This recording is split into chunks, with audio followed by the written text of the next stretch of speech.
Have you ever thought switching to Apple would be easy, only to feel totally lost?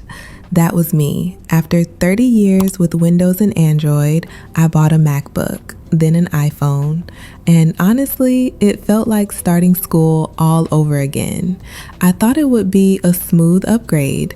Apple's supposed to be intuitive, right? But everything felt upside down. The trackpad, the files, even the shortcuts. It was like walking into a kitchen where everything had been rearranged. I couldn't find a thing. Just when I started figuring out the MacBook, I added the iPhone into the mix.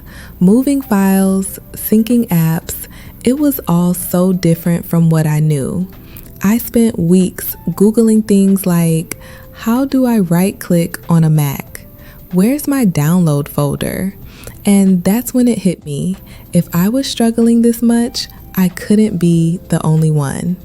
Little by little, it started to click. AirDrop felt like magic. Notes sync seamlessly. And I finally saw why people love the Apple ecosystem. That's why I created this channel, to help you skip the overwhelm and get straight to the good part. Here you'll find simple, aesthetic, stress-free tips to make your Apple setup not just functional, but actually enjoyable.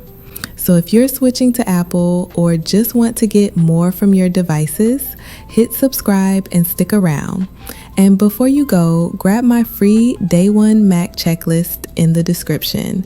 It'll help you start off stress-free from day one. Switch smart, stay cozy, and I'll see you in the next one.